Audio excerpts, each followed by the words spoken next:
ගිහිල්ලා ආවා. දැන් උඹාවේයි කියහං ඔක්කොටම ඉස්සෙල්ලා. නෑ මම මේ කියන්නවල් මන් දැක්කා. උඹලගේ මේ වෙන්න බෑනෝ. මේ ඇවිල්ලා ඉන්නවා.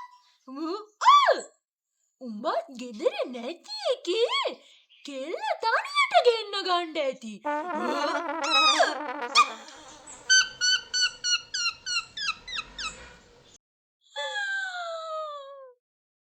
කවද්ද? කවද්ද මං ගෙදර හිටියේ නැත්තේ? ඇයි මං පෙරේදා? පෙරේදා? පෙරේදා මං ගෙදරනේ බං හිටියේ. අසනීප වෙලා ගෙයින්වත් එළියට බෑ ගන්න බැරුව හිටියේ. අර ළමයා ආවේ කෙල්ලට ගෙදර වැඩටත් උදව්වක් දීලා මාවත් බලලා යන්න. උඹ එඩින්ගට ඒකට කතාවක් හැදුවද? උඹ ගෙදර ඉඳන් උඹේ කනට ඇහුන් නැති ඒවා මේ මගේ කනට ඇහුන එකනේ මට තියෙන ප්‍රශ්නේ.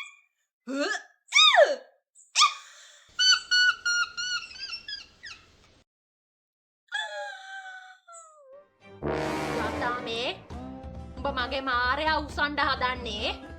උඹ කියන දෙයක් හොයලා බලලා කතා කරපන්. ඕප දූපයක් හොයනවා නම් හරියට හොයපන් බම් මේ බාගෙට හොයාගෙන ඇවිල්ලා රටක් ගිනි තියන්න හදන්නේ නැතුව.